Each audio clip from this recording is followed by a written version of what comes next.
Growth हो रही थी जब मिनिस्टर की, तो वीपी सिंह जी मुझे एक तरफ ले गए और उन्होंने कहा सतपाल संभल के काम करना। मैं कहा क्यों?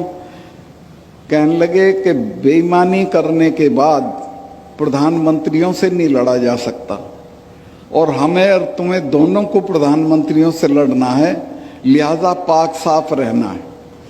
मैं जो कश्मीर से लौटने के बाद किसानों के लिए बोल दिया बेधड़क, अगर मैं कश्मीर में कुछ कर लेता तो मेरे घर तो ईडी पहुंच जाती है, आज से पहले इनकम टैक्स वाले पहुंच जाते।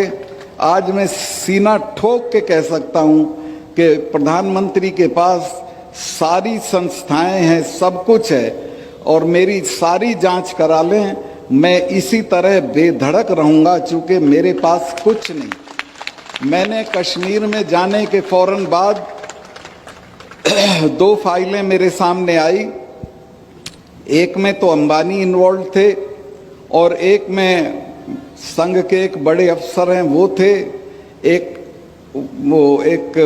पुराने महबूबा की मिनिस्ट्री के मिनिस्टर थे और जो अपने को प्रधानमंत्री जी के बहुत नज़दीक बताते थे। मुझे सेक्रेटरीज ने दोनों डिपार्टमेंट के बताया साहब इसमें घपला है। मैंने दोनों डील कैंसिल कर दिए। सेक्रेटरीज ने मुझे ये भी बताया कि साहब इसमें 150 करोड़ रुपया आपको मिल सकता है। मैंने कहा मैं तो 5 कुर्ते पजामे लेके आया हूं, ऐसे ही चला जाऊंगा। लेकिन एहतियातन मैंने प्रधानमंत्री जी से वक्त लिया और उनसे मिलने गया और उनको मैंने कहा कि साहब ये फाइल है, ये इसमें घपला है, ये लोग इसमें इन्वॉल्व हैं, ये आपका नाम लेते हैं, आप मुझे बताएं क्या करना है। अगर इसे कैंसिल नहीं करना है तो मैं छोड़ देता हूं, किसी दूसरे को लगा दीजिए मेरी जगह, लेकिन मैं रहूंगा तो इसको होने नहीं दूंगा। मैं इस बात की तारीफ करूंगा प्रधानमंत्री कि उन्होंने कहा कि नहीं सतपाल, करप्शन पे कोई कॉम्प्रोमाइज नहीं की जरूरत है। मैंने वो किया और कश्मीर में जो इतनी करप्ट स्टेट है कि आप अंदाज ही नहीं लगा सकते हो। सारे देश में कमीशन 5-4% मांगा जाता है, कश्मीर में 15% मांगा जाता है। उस स्टेट में दहशत हो गई और मेरे रहते कोई करप्शन का बड़ा काम नहीं हुआ। आते आते मैंने वहाँ एक, आप देखते होंगे आजकल प्रेस में और टीवी में, उसको रोशनी एक्ट कहते थे। फारूक अब्दुल्ला वो एक्ट लाए थे कि ये सरकारी ज़मीनें हैं, इनको हम ठीक ठाक दाम पे दे देंगे और इससे जो रुपया मिलेगा उससे बिजली की हालत सुधारेंगे। बिजली की हालत तो सुधरी नहीं। कई एकड़ का प्लॉट फारूक अब्दुल्ला को मिल गया, उनके बेटे को मिल गया, महबूबा को मिल गया। मुझे लोगों ने जब शिकायत की, मैंने पता कराया तो उन्होंने कहा जी बिल्कुल ऐसे ही है। मैंने वो सारा कैंसिल कर दिया और उसकी जांच बिठा दी। अब वो वहाँ जांच भी सरकारी संस्थाएं करती हैं, वो भी डरते हैं कि कल कोई आ जाएंगे। तो वहाँ बहुत अच्छी एक लेडी जज चली गई थी, तो मैं उन लोगों को कहा कि तुम जज साहब के पास चले जाओ। तो वो हाई कोर्ट में चले गए और मिसेज मित्तल करके, मिसेज नहीं थी, शादी नहीं हुई थी, इनकी मित्तल थी, उन्होंने ये पूरा मामला सीबीआई को पकड़ा दिया। अब सब नेताओं के बंगले कैंसिल हो गए हैं, सबकी ज़मीनें कैंसिल हो गई हैं और मैंने चीफ उसको अपने कमिश्नर को कहा जम्मू के कि जम्मू के आसपास जितनी सरकारी ज़मीनें हैं उसका सर्वे करो। उसने मुझे बताया साहब ये तो बहुत ज़मीन पड़ी है खाली, लेकिन ये तो आपके हटते ही कब्जा कर लेंगे लोग इस पर। मैं क्यों? कहने ले महबूबा के आदमी को तो देर ही नहीं लगती कब्जा करने में, वो तो एक खूंटा गाड़ के भैंस बांध देता है और कहता मेरी ज़मीन है। ऐसे ही ये कर लेगा फारूक अब्दुल्ला। तो मैंने कहा क्या करूं? कहने लगे साहब इसको कर दो। मैं कहा मैं इसको बांटने का नहीं हूं, ना मैं इसको बेचने का हूं। आप एक काम करो, मेरे यहाँ 3 कोर है आर्मी की, 3 लेफ्टिनेंट जनरल पढ़ते थे कश्मीर के, इन तीनों को बुला के उन सबों को ये ज़मीन दे दो। मैंने वो सारी ज़मीन फौज को बंटवा दी, बची हुई पुलिस के क्वार्टर बनवाने के लिए दे दी। आज 1 इंच ज़मीन ऐसी नहीं है जिस पे कोई कब्जा कर ले। या उसे खा जाए। ये करीब करीब सब जगह हालत है देश की। तो मैं आपसे जो नए जो अफसर आए हैं उनसे ये उम्मीद करता हूँ कि आप जहाँ जाओ कार्निवोलस फ्लावर मत बनना, समाज के दबाव में मत आना, ख़ास तौर से बीवियों के दबाव में बिल्कुल मत आना। वही खराब करती हैं, बुरा मत माने। वो पड़ोसन की सारी चीज़ दिखाएंगी। देखो इसके ये है, आजकल एक टीवी में ऐड आ रहा है, वो एक अफसर है, वो जा रहा है अपनी बीवी के साथ अपने मातहत के यहाँ, तो कहता मेरा जूनियर है। तो जाते ही कहती जूनियर है, घर तो देख कितना बढ़िया कर रखा है, मिसेस शर्मा की साड़ी तो देख कैसी है।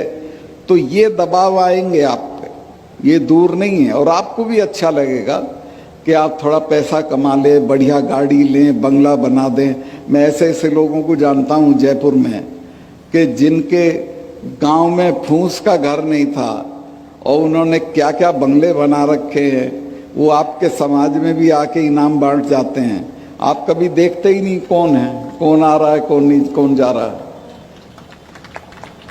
तो मैं ये निवेदन करना चाहता हूं कि समाज को निष्कलंक रखिए, अपनी सेवा को निष्कलंक रखिए, खुद को निष्कलंक रखिए, तो आप किसी से भी लड़ सकते हैं।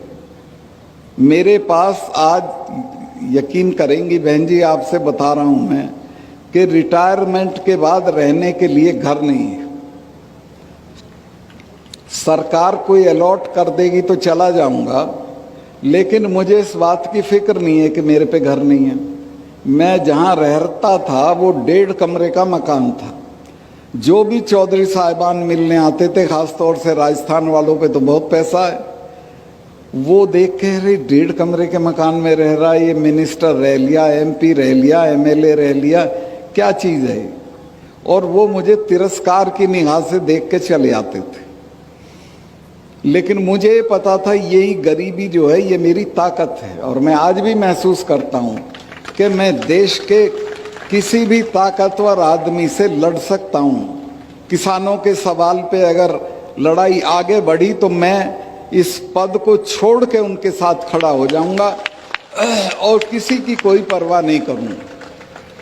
लेकिन ये तभी संभव है जब मेरी अलमारी में कोई गलत चीज़ न रखी।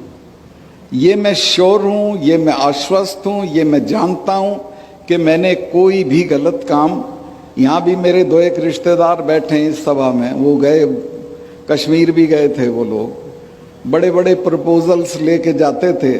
मैंने किसी की फली नहीं फोड़ी, कुछ नहीं किया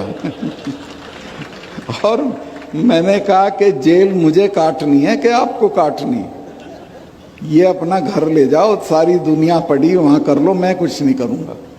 तो मैं जो नए लोग चुने गए हैं उनसे ये चाहूँगा कि वो अपने मानदंड कायम करें, ईमानदारी के, निष्ठा के, अपने समाज के लिए कमिटमेंट के, और अपने समाज को आगे बढ़ाएं। ये जो संस्थाएं हैं जैसी चला रहे हैं, इनमें जो योगदान हो सके वो दें, क्योंकि यहीं से हमारे बच्चे निकलेंगे और वो आगे बढ़ेंगे। कि जो यहाँ ये जाट गौरव संस्थान वाले काम कर रहे हैं, इसी तरह के कामों से समाज बढ़ेगा, इसी तरह के कामों से समाज की तरक्की होगी।